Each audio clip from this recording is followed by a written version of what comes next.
So I'll share the visitor link, and if as new people are coming in, feel free to reshare this. I know sometimes once people come in, they don't see the chat previous to when they joined.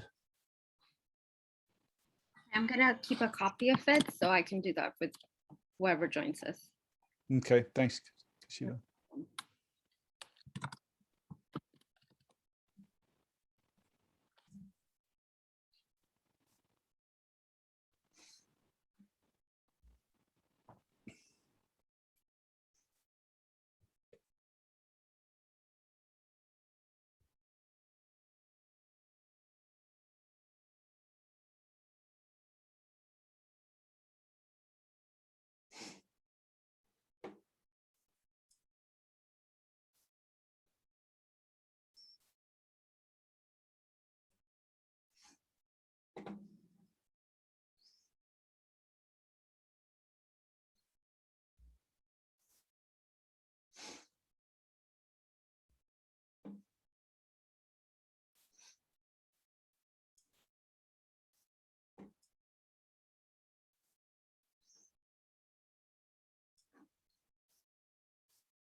Hey, Rashmi, good to see you there.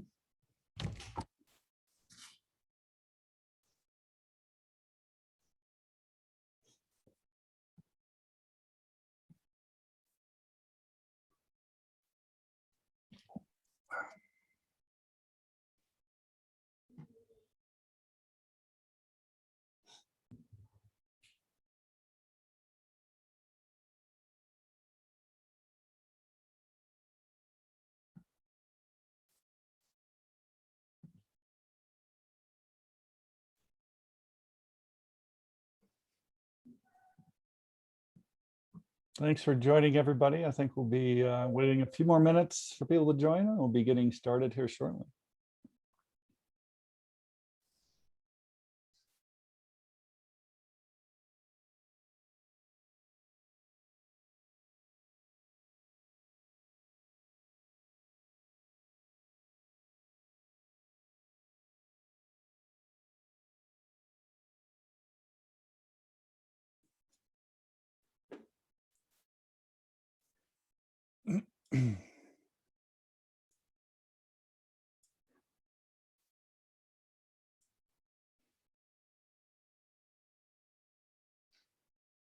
If people in the chat window want to say what country you're coming from, might be interesting to see what kind of diversity we have in this webinar. I'm gonna go ahead and add a comment with where you're showing up from today. All right, UAE, awesome.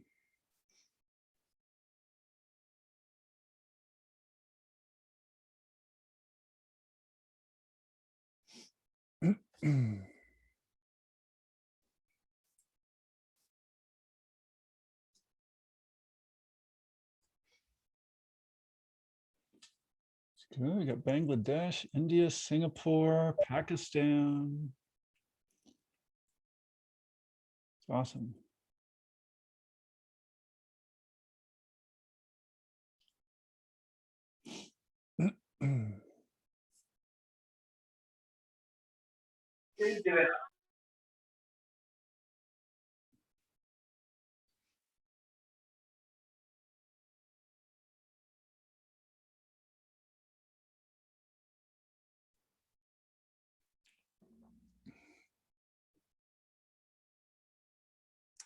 Umar, I like your logo. If you mean people, say people, not resources. Thanks for representing the human side of our organizations. Appreciate that. Yeah, that's always needed, Pete. I second that. That's the first thing that we should start with. That's right. That's awesome.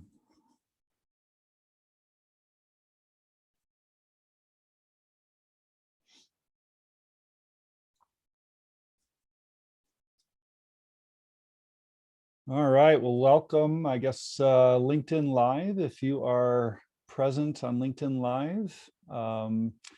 We have an active Zoom meeting going on here, and probably, I don't know, we've got 25 plus participants in the active Zoom. And if you're joining us on LinkedIn Live, welcome. We'll be getting started here in just 1 minute.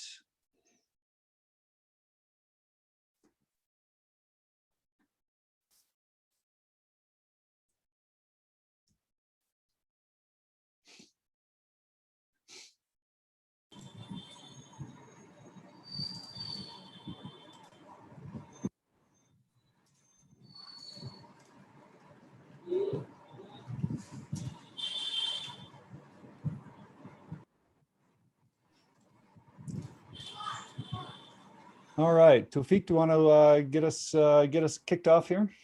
Yes, Pete, thanks for joining. Thanks for joining this Discovering Agile Leadership Journey with us for all people from Bangladesh, India, and Pakistan, mostly on subcontinent, Asian subcontinent. And I would like to request Ms. Kashfia Jaman to start this program as a host. So she will give actually the introduction. So Kashfia, are you? Yes, I'm here. I can take over from there. Thank you. All right. Without further ado, good evening and good afternoon, good evening, good morning, wherever you are. Welcome to Discovering Agile Leadership Journey with Pete Behrens. We have our speaker here with us, Pete Behrens. You will get to know more about him as I introduce him and also what this session is all about. First, I'd like to thank our community, Agile for Bangladesh, Women in Agile Bangladesh, Business Agility in Bangladesh for organizing this event online. And now I can start to tell you more about what Agile Leadership Journey is all about.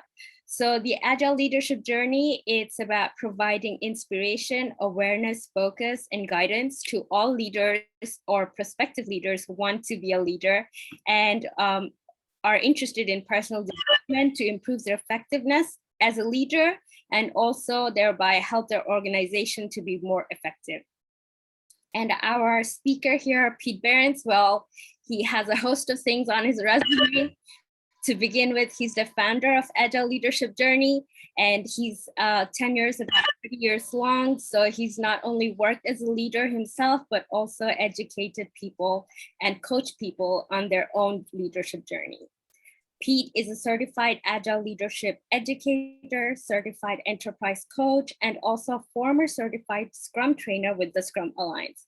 He's been also the board of directors from 2016 to 2018 in Scrum Alliance. And while he was there, he introduced the certified enterprise coach sessions in 2007 and also the certified Agile leadership program in 2016.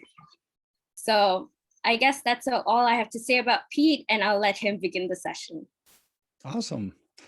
Well, thank you, Kashifa and Tawfiq. I appreciate the opportunity to speak to you. And looks like we've got some great number of participants on the Zoom call here, which we are going to engage in a bit. So I'll be having them share. You noticed I'm not using PowerPoint presentation. I'm using a Zoom mural board here. Sorry, not Zoom, but a mural board here that I'll walk you through some of these constructs. And so our point is to introduce Agile Leadership Journey and a little bit about what this is about. And at the end of this, I'll have Tawfiq present a little bit about an opportunity specifically for the APAC, Bangladesh, India community about an upcoming class that you can register for. But just a bit more about me. So one of the things people ask me is my background's in engineering. So what is the relationship between, engineering and Pete being, a leadership coach and trainer? And I would argue today, I am doing engineering. And what I mean by that is my role as a leader is to design a system that optimizes production. And so I go back to engineering. I say, okay, what's the goal of engineering?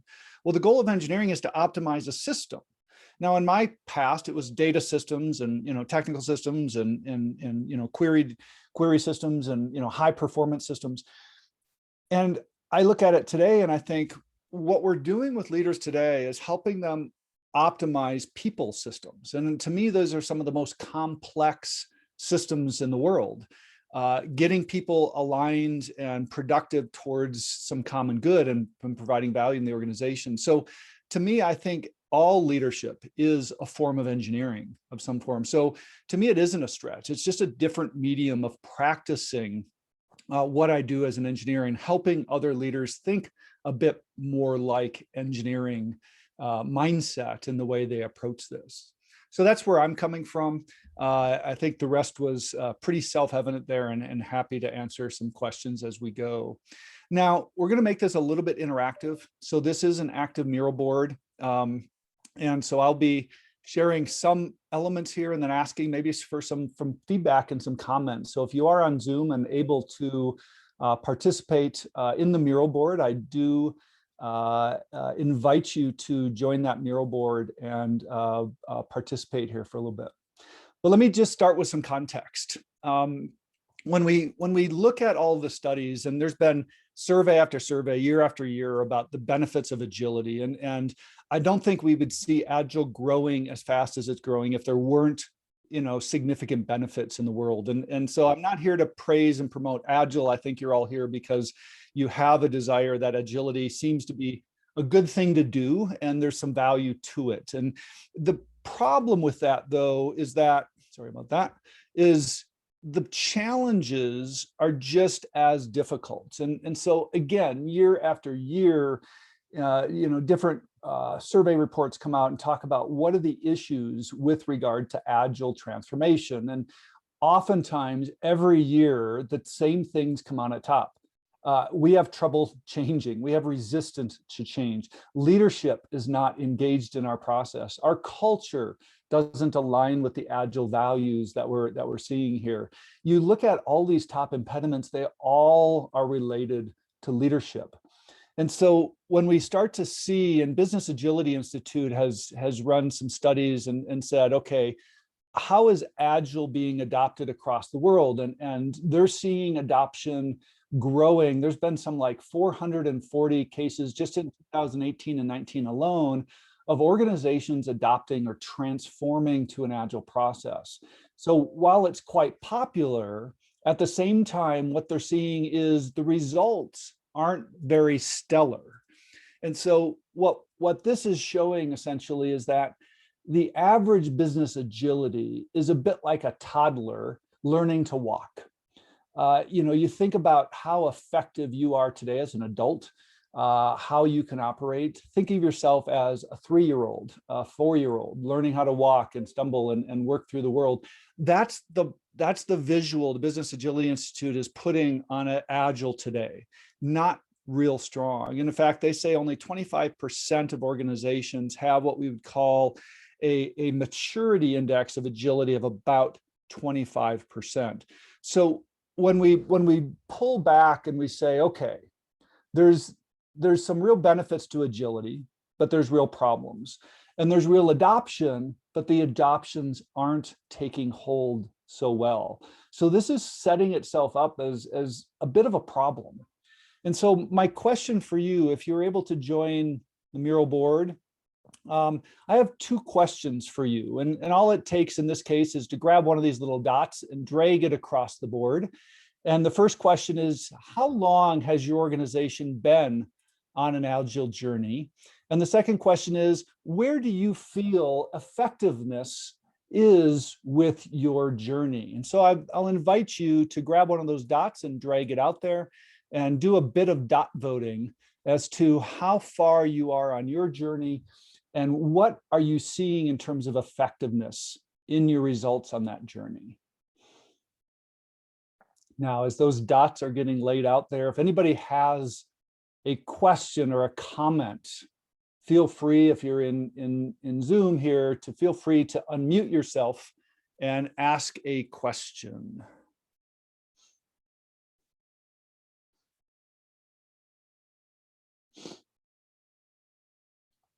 All right, good that we've got some somewhat effective Agile transformations. Like to see that. That's good news. I think two dots went on top of each other there. There we go. Yeah, if you double click on the mural board, you're going to create sticky notes. So yeah, if you want to create a sticky note and put something out there, great. Otherwise, just drag one of those dots around. Otherwise, be careful where you're double clicking. That's a mural element. All right, so I'm getting a sense of we've got relatively new Agile going on in the participants we have in this webinar, and we've got kind of actually a decent blend. Some somewhat effective in terms of their effectiveness in what they're doing, and some are challenged. All right, so it looks like we're getting some people who are trying to drag. Maybe they're having problems with iPads or other things, maybe a mural challenge. So I'm just going to drag a couple more I'm seeing they're trying to put there. So before I move on to some of the reasons for this, any questions we want to address, feel free to raise your hand in Zoom if you'd like to ask a question, by the way.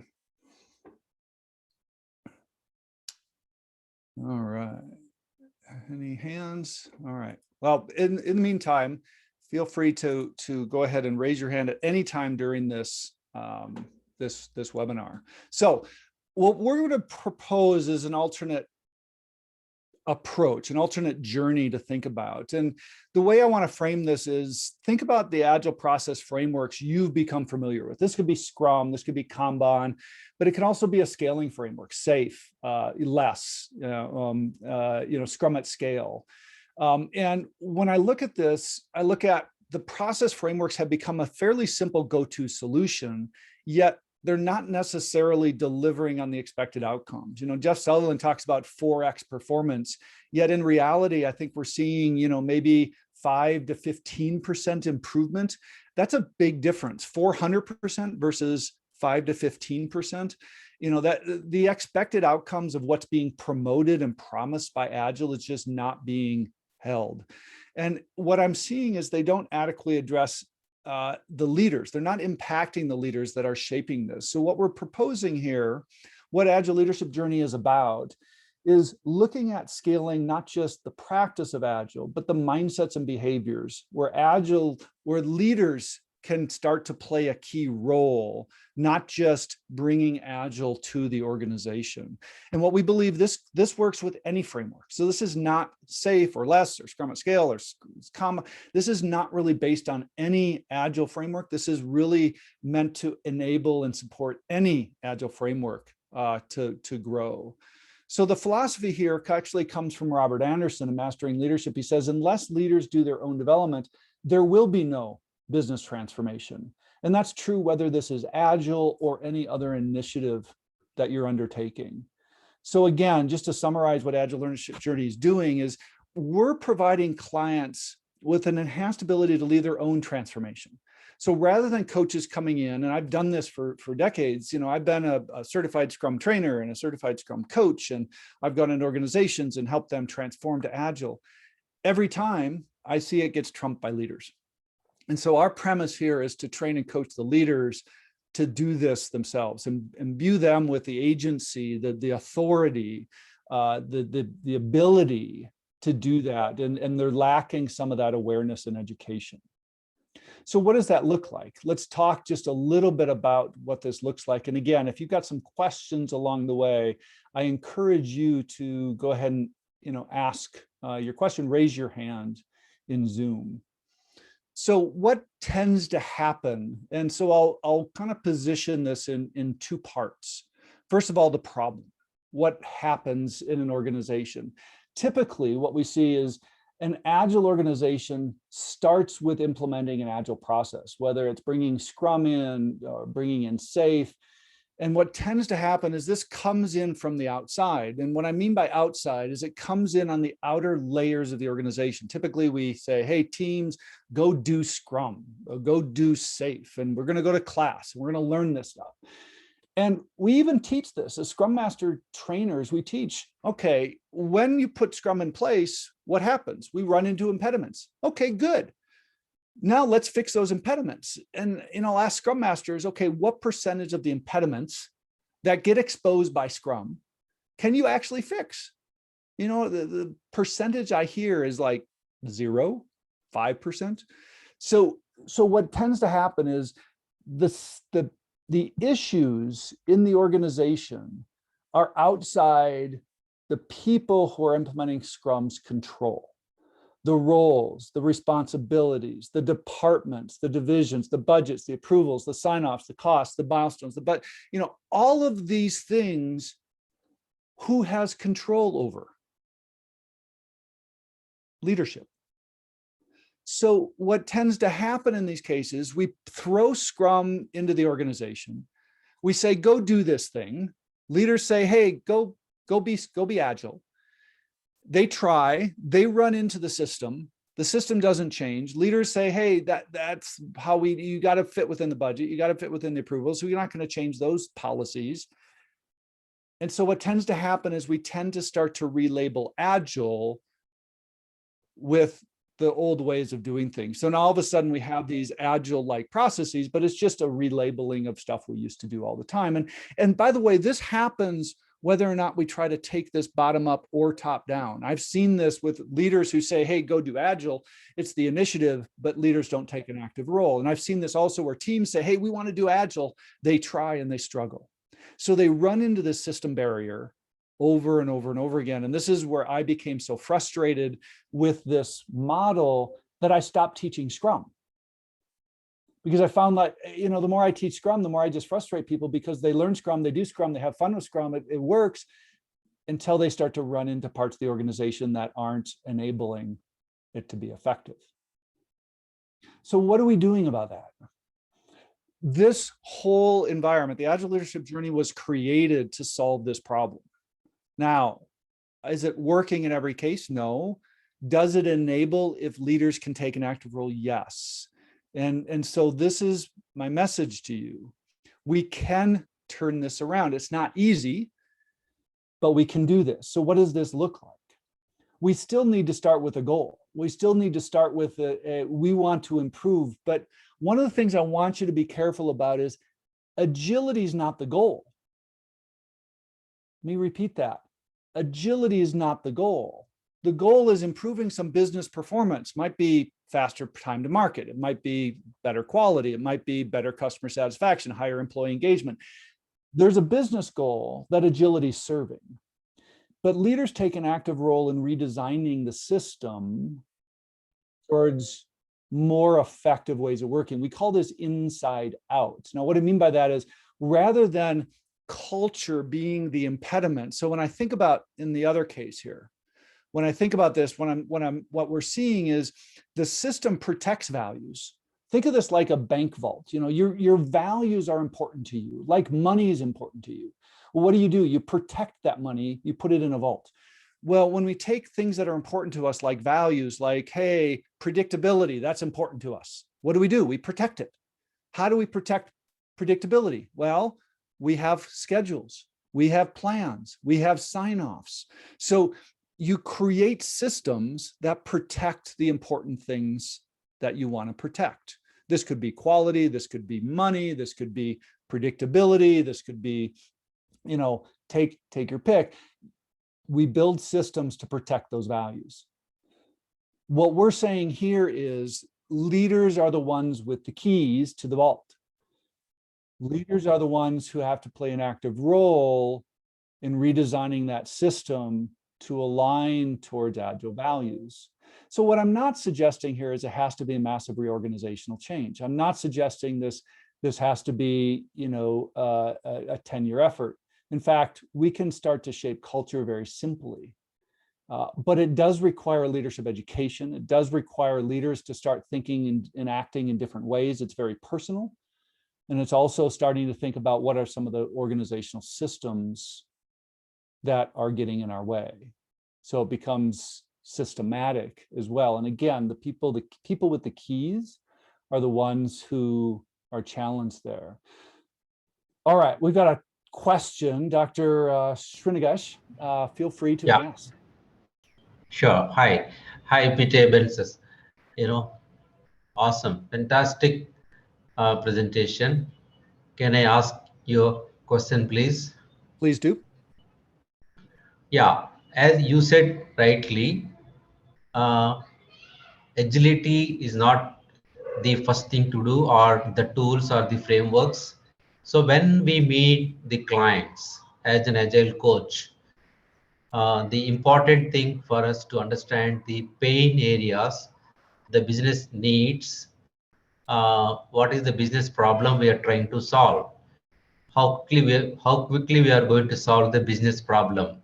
So based on your experience and expertise, if I am the agile coach and if you are the business owner, immediately how much time I need to spend with you, your team, to understand your business domain, understand your pain areas, and then slowly, smoothly introduce Scrum or Kanban or a safe, whatever it is.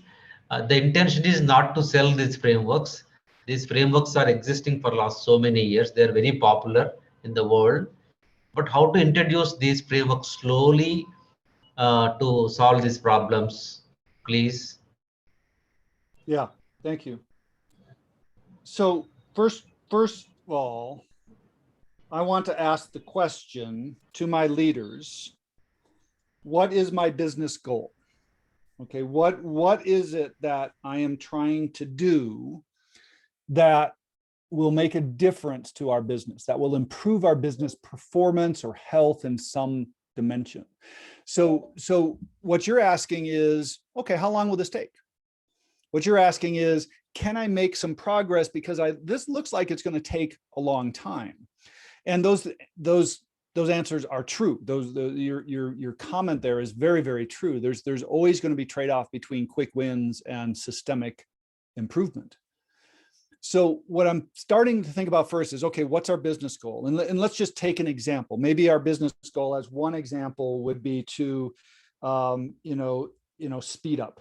And I'll just put that as an example here. Speed up. We need to go faster. Okay. Well, that's a great business goal. Now, what we want to start to think about is, all right, what are some of the metrics we can look at that are going to be related to our speed up? And you got some obvious ones here, delivery to market. When does something, cycle time of how long it takes something to get through a process. We have delays in our process by things like, approvals. We have handoffs that are going on. So we start to look at this, we start to say, okay, there's some corollary things in our system that are obviously impacting this speed. So as a coach, what am I thinking about here? I'm actually thinking about this as not an either or. And let me just say that again here. This is not one or the other. Oops, spelled that wrong. This is not meaning, hey, I'm either going to do inside out or outside in. What I'm suggesting is a both end. Now, what does that look like? As a coach, what I can do is I can go ahead and kick off an Agile program over here. And I'll get some teams going on some kind of Scrum Agile initiative. And then what I'm going to be doing is I'm going to be saying, okay, leaders, I'm going to be coming over here and I'm going to be working on Agile leadership and culture based on what we talk about, which we'll share a little bit more about what we do in Agile Leadership Journey. So as a coach, I'm looking at this from both sides. I'm not saying one's wrong, one's right. What I'm saying is one's going to run into problems without the support of the other. So it's not that I don't want to do an Agile transformation traditionally, you can, but if you're not, in a sense, think of this as planting a seed on the left and tilling the soil on the right. If we throw the seed in bad soil, it's not going to grow well.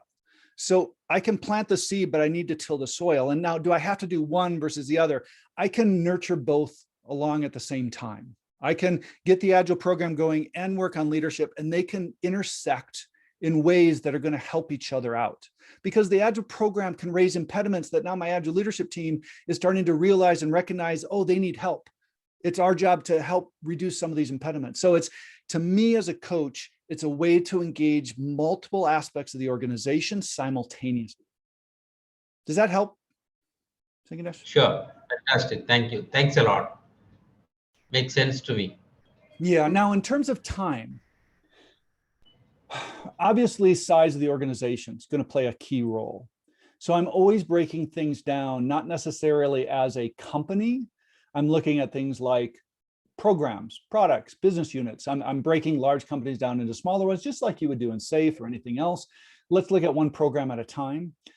I look at the micro over the macro. So when I'm starting to think about change, I'm going to be working on subsystems of a larger organization, just as you might, as a coach, work on a department, a division. But again, you know, working cross-functionally as we would in Scrum is important in that as well. But yeah, within a single program, within 3 to 6 months, we should be seeing some progress. If we're not, likely we're not going to continue. If you're not seeing positive improvement within the first 6 to 9 to 12 months, you're not going to get budget to keep going. So yes, it's going to take many, many years. Most of the Agile transformations that have been real effective that I've worked with, multi-year long, 5, 10 years. You look at something like Salesforce, they've been at this for about 15 years as a company. Now, that transformation looks very different today than it did 15 years ago, but they're still on an Agile journey. So on the bottom of this, and again, thanks for raising your hand, and anybody else that would like to raise your hand, feel free to ask a question here. I've got some more dots for you. So if you came in late, there is a visitor mural board here. You can join in. And I'll ask you again, how active are your leaders in your organization in their own transformation? So yeah, you know, I've got some answers here like, well, I have no idea what my leaders are doing, or hey, they're no different than from before, or well, at least they're attending Agile classes. And what I talk about this one here is, it's like I've gone to a Scrum class or I've gone to a leading SAFe class, but it isn't necessarily teaching them about culture and about their own transformation. Or hey, our leaders are just as confused as we are. Or some of them are actually trying some Agile thinking as leaders. Or hey, they're actually effectively engaged in helping us go along the way. So if you're in the Zoom and can and in the mural board and can grab a dot and slide it over, I'd like to see where you guys find your leaders in the Agile transformation. And feel free, if you've got a question, to raise your hand.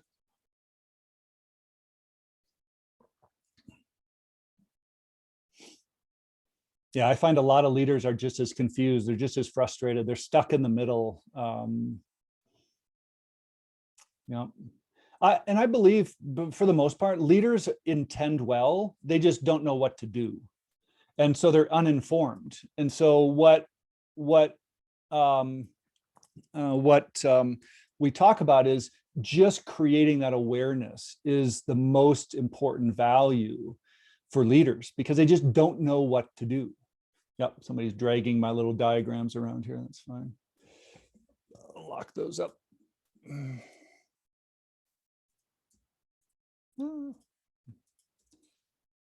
All right. Any comments or questions? Oh, Karthik, you've got a question or a hand up. Hey, yeah. Am I audible? We can hear you. Yeah, hi. So this is Karthik, I'm from Singapore. This is really a good session. Thank you for your time and your commitment to this. So my question is like this, right? So as we started this session, I think you are rightly touching upon the important points, right? But the challenges, I would say, right, or bottlenecks, where every person as an agile coach like me would encounter when we step into an organization, just to help them to transform into new ways of working. It's not a cakewalk at all, and I completely acknowledge your statement. And I could resonate to you on that, and to other folks in this call. So my question is basically starting from the leadership, right? So the situation is like where you have a leader who is trying to play with numbers and then show something to the management saying that yes, we are doing good because we are delivering X number of features in a year and we are doing great and all those stuff. But there are a lot of challenges under the carpet, lying under the carpet, like any other traditional organization, which they don't even talk about, but they kind of completely know that's there. And if a person like us who just drops into the organization and try to make things very transparent to them, like a mirror, right? And we try to, I mean, in a very very diplomatical and political way, we show things because yes, we have our own limitations, but we try to just showcase some of the things which a leader should not look at, should not intend to look at it, but he should have the right intention to look at it and say what is that we can do about it. Yeah. But in reality, it is easier than said and done. But what happens in the reality is basically when someone does that to the leadership, either that person is looked by others as a bad guy, or a guy doesn't resonate to the organization culture, values, and all those things, right?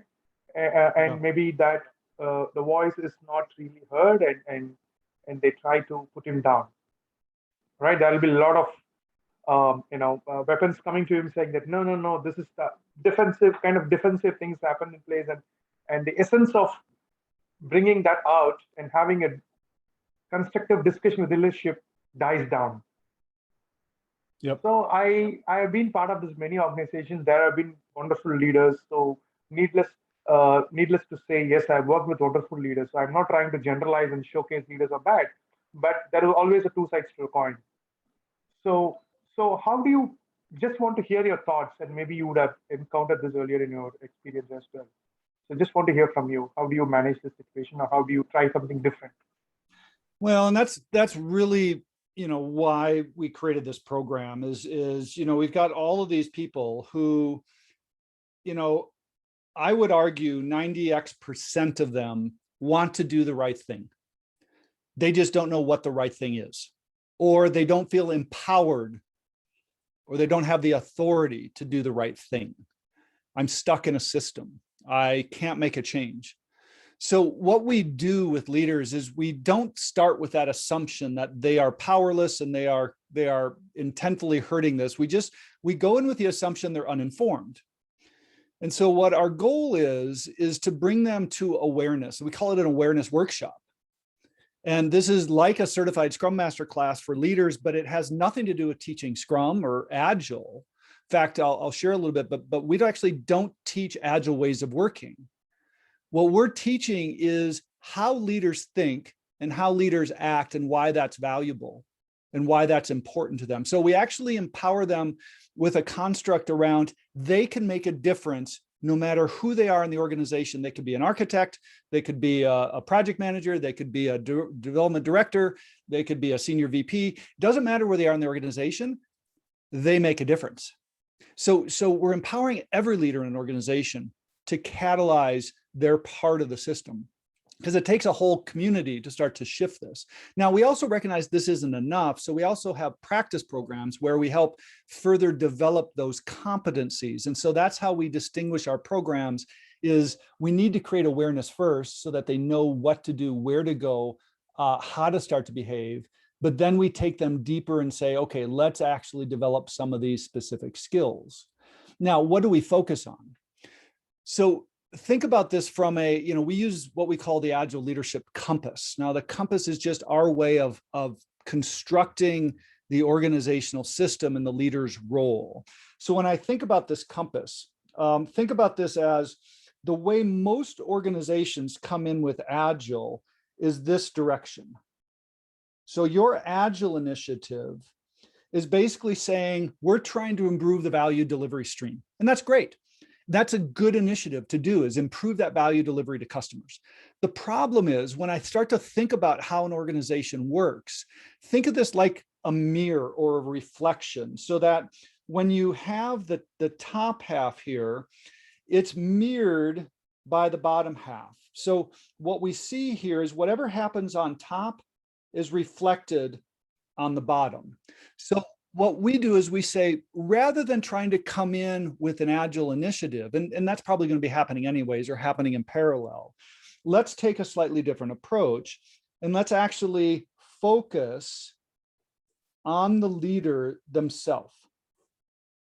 Now, what I mean by this is we actually teach leadership development. One of the things we help leaders do is think in a different way. And you think, what's the value of that? What's the value of helping a leader think? Well, let me share this with you. Think about a dog. Dogs are often considered agile. In fact, they have agility contests for dogs. They hop through hoops, they go really fast. It's like equestrian horse things for dogs, right? And you can see how agile dogs are. But you also see a lot of times how stupid dogs are. They'll go after anything that moves. A dog is going to chase squirrel, squirrel, squirrel, and they just run all over the place without any clear what they're doing. The same thing is true with Agile. Most people look at Agile as a movement activity. I need to go here or here. I need to pivot. I need to change. And that's fine. But the problem is if we're not Agile in the way we think, what that means is if we're not creatively thinking about where we should be going, agility has no purpose. Agility solves no goals. So what we're helping leaders do is have Agile, adaptive thinking, which is what we call creativity. Helping leaders have a more open mindset helps them understand better about where they're going, what we're doing, as much as getting there. And then the second thing we start to focus on is the way people see your thinking. They don't see your thinking. What they see is they see your behaviors. How do you behave as a leader? How do you show up in a meeting? How do you show up in making decisions? How do you show up when you're facilitating? How do you show up, in conversation and discussion with others? All of these behaviors that leaders have illustrate certain aspects of their ability to be open, transparent, empowering, and all the other things we know about that enable Agile ways of working. So what we're basically doing is saying, leaders, not only is this possible, but it's a hell of a lot easier than you think, because all you have to do to enable organizational agility is change you. We don't have to go through and change the whole system. Yes, that's one way to do it. And so the way we break this down into two parts. So we have the top half of the compass and the bottom half of the compass. And we say, okay, leaders, we realize this bottom half of the compass is hard. This culture stuff, this is what we call, we call these things, this is what we call the macro culture. Because it's really hard to do because everybody has to be aligned doing the same thing. But there's another way to attack change, and that's what we call microculture. Now, microculture, obviously, because it's smaller, it takes a little bit longer holistically, but it's much easier individually. So every leader can change themselves. No matter where I am in the leadership hierarchy, we talk about the act of leading. Architects lead technology, development directors lead engineering, product managers lead project decisions, things like that. So we talk about this concept that everybody can shape the culture in their own way. And when we teach internal classes, most of our classes we teach are internal in companies. When you get a dozen, 2 dozen, 4 dozen, 50 to 100 leaders all starting to change the way they work, what does that do? You multiply this times, a number of leaders, and what do you get? You get this. So what we're saying is there's multiple ways to attack, what we call shaping culture for agility and change. One way is the macro level. That's fine. We do teach that. We do help you with those things because those things are important. But more importantly is you. How are you showing up? How many leaders are acting in this way? Because that's going to start to shape culture regardless of whether you're doing the macro culture or not. So getting back to your question, I know this is a long-winded way to answer your question, but what we're saying is every leader plays a role. Every leader can take steps. Every leader can take responsibility of a sub part of the system and start to behave in a new way. And it's this new awareness that gives people inspiration and hope. And hey, I can do something. No matter what my system is, I can improve that system. I can improve my team. I can improve my department. I can improve my project, that I'm working on. I can show up differently. I can impact and influence and catalyze change in small ways. And that's what we talk about in this concept of catalyst leadership. So I'll pause there. I think it was Karthik. Comments, thoughts on my long-winded answer for you.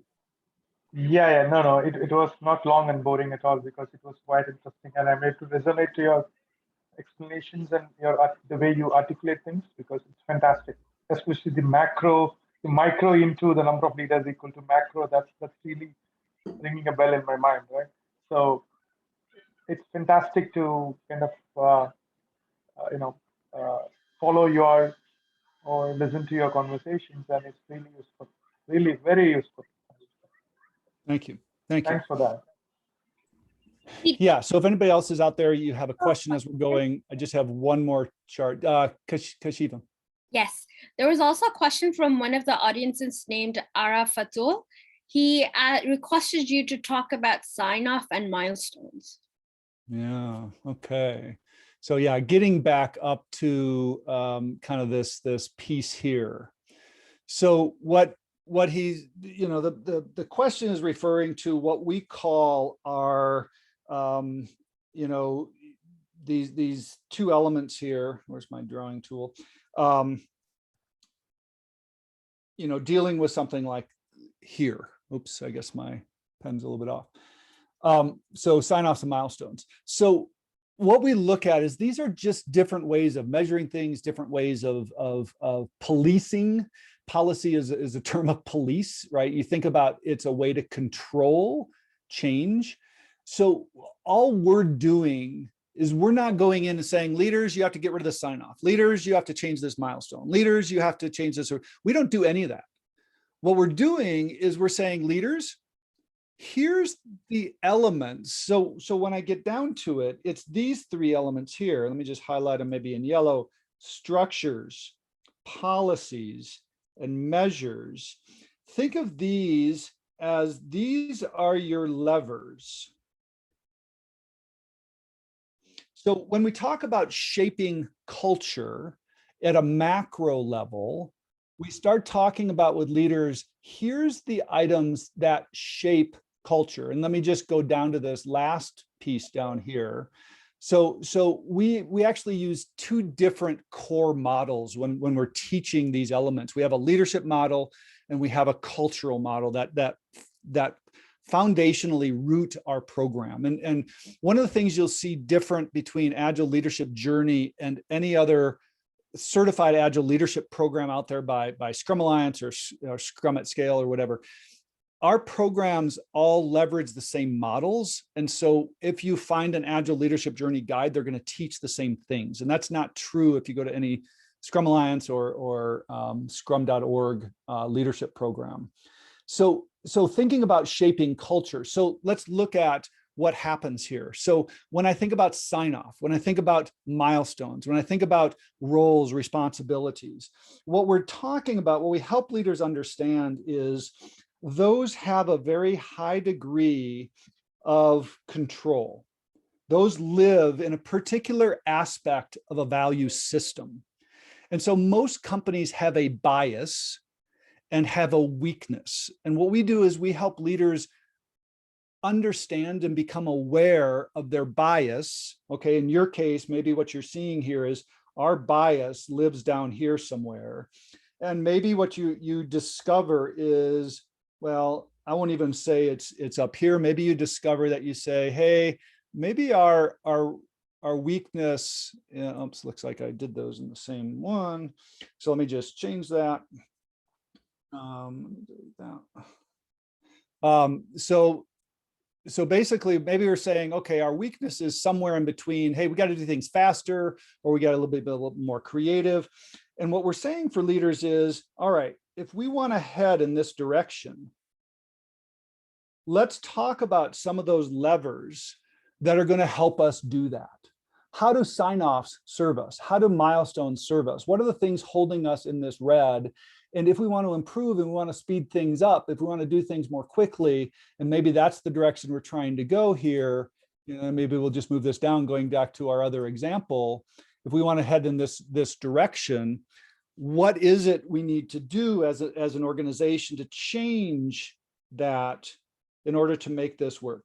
And so our goal is to create awareness to the fact that sign-offs and milestones are an enabler of one culture and an inhibitor to another culture, and to help them recognize, okay, now we're empowered to start to think about what changes we could make that might enable us to do things more quickly, because that's our business goal.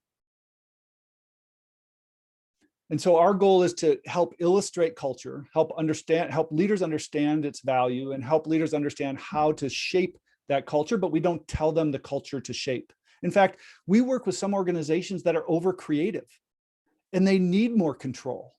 I would argue Google is that way. Google tends to be over creative. The thing is, they have so much money, they don't tend to care that they have a lot of waste in their system. Now, they have a lot of great operational things too, and they're great at control some things, but they give their people a lot of freedom and a lot of autonomy. And that's a very creative culture. But every culture is different. Every culture has a fairly unique brand, and most companies, especially large companies, have subcultures.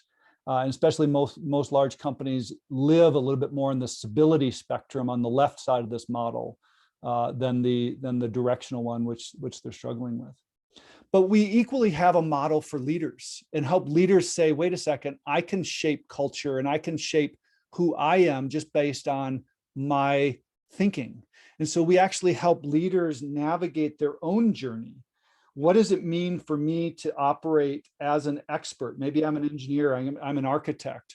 What would it mean, and why would it be valuable for me to be what we call an achiever? This is a coordinator, facilitator, a team aligner, a vision, somebody who's doing strategy and connection. But then how do we start to think about that from a catalyst perspective and change? And one of the things we recognize is leaders become more agile as they grow in their competency. And what we mean by that is, I don't shift from one stage to another. I start developing layers. And so what you're seeing here is what we call the Russian nesting doll syndrome.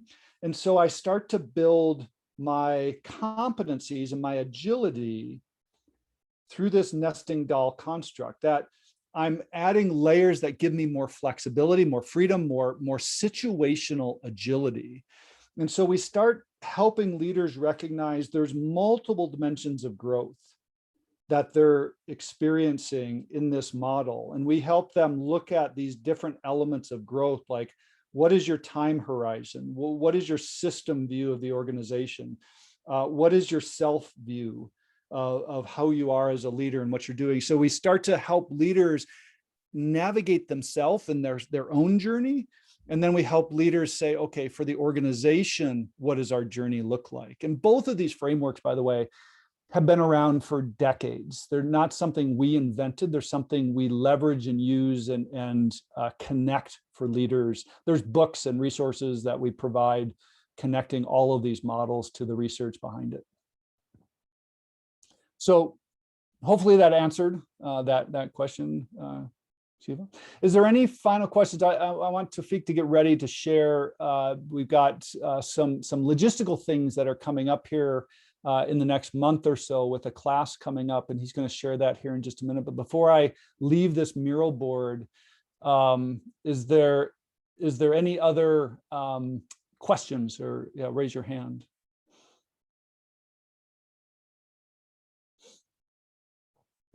All right, so I'm going to stop sharing. Hi. Oh, yep, Srisha. Am I audible? Go ahead. I think you're breaking up if you're So, trying. see, okay, let me chat. Let me take. Now so let Srisha get started. Tawfiq, why don't you go ahead and share? I'll stop my presentation. If you want to share your screen and share a bit about what's coming up for people.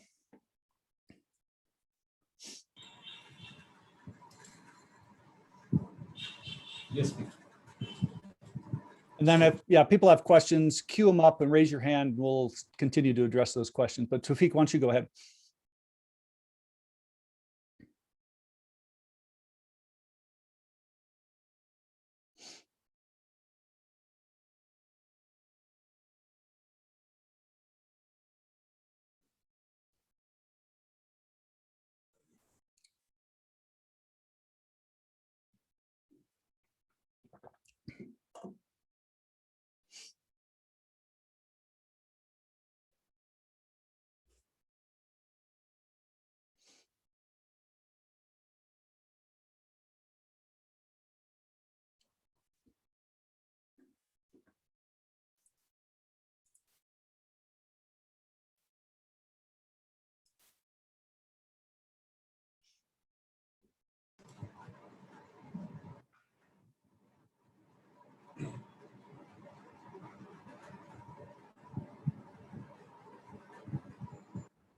All right, so there's a question from Srisha here. She put in the chat while Tawfiq's getting his item presented here. What Scrum Masters coaches should do in organizations where business leaders are not really trained or keen on business agility? Yeah, I empathize with your situation. And in fact, why I stopped teaching Scrum, because I got frustrated with that same concern. You know, what I would recommend would be, if you could get some leader in some part of the organization to attend one of our workshops. It doesn't really matter what level. Get a Scrum Master, get a product owner, get one of your directors to attend one of our awareness workshops. What we tend to find in organizations is that with an internal advocate, you start to say, hey, my leader should hear this message. And so all of a sudden you get this echoing effect of leaders start to realize, oh, there's something valuable here that I should be attending. And we've had in organizations that continue upstream. We start at lower level leaders. They start to connect the dots. I've had people show up in my classes that said, you know, Pete, to be honest, I didn't really want to come to this class. But my team came to me with this book and they all signed it and said, you have to go to this class. And I just had to laugh, because that's the type of thing we often see is it can go up in the organization through recommendations internally. So my recommendation is just get somebody in the organization to take a risk, try it, and see what it's about, and then start to promote that upstream. You know, it's the rare occasions where we start at the top and we start with the CEOs. They have the most risk. They have the most visibility and transparency that make this hard. And so my encouragement is you start with where you can and start to create some alignment in that aspect of the organization.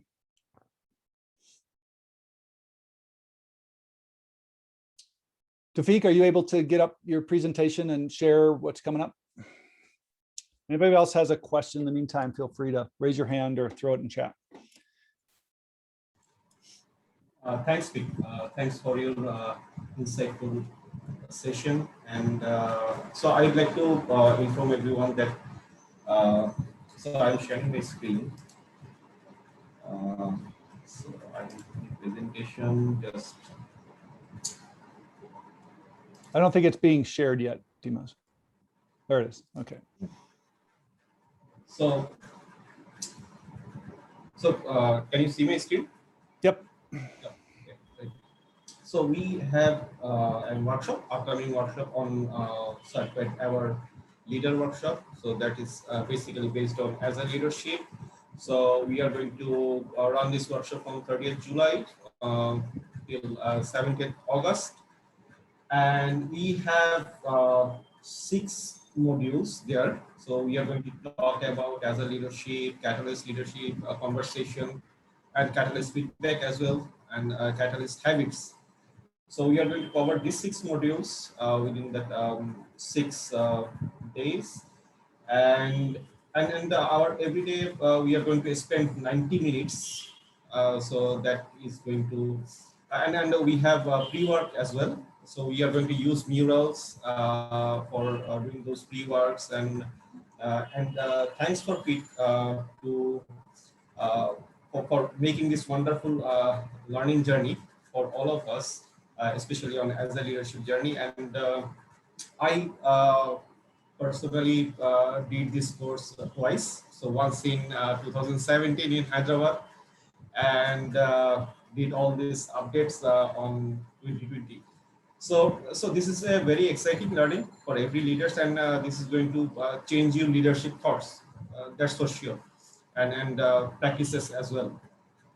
So along with me, so Eliza is not here right now. She is also one of our guide from Agile Leadership Journey. So me and Eliza will is going to conduct this workshop, and then you will get all these calendars. So I'd like to request Kashmir to share all these links in chat box, and I'm going to personally share all these links through email also.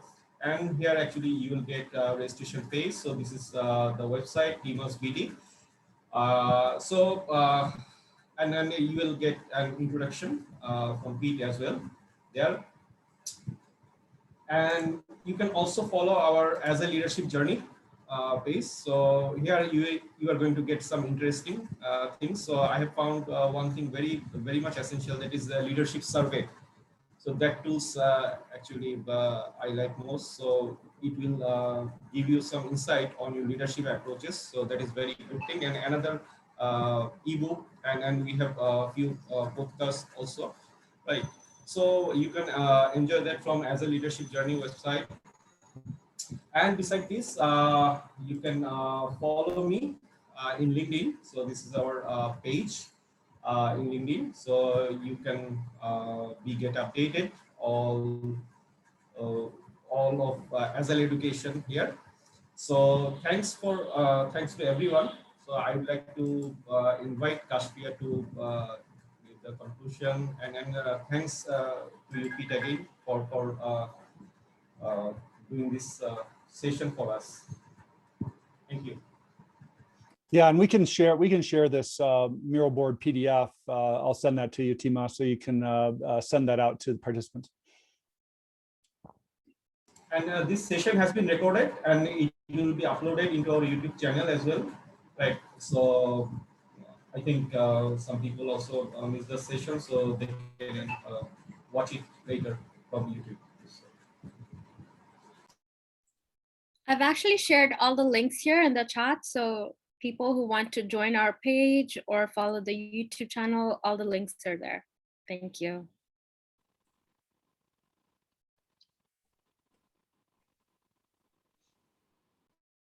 Well, thanks everyone for joining. Appreciate you participating, and let us know if you have any questions. So we'll have a super day. Thank you so much. Thank you so much. Thanks, Kashmir also. Thank you. Thanks everyone for your insightful session. Thank you. Yeah, thank you. Thanks again. Thanks everyone. Thank you, Pete. Thank you, Timas. Thanks, everyone. Albert.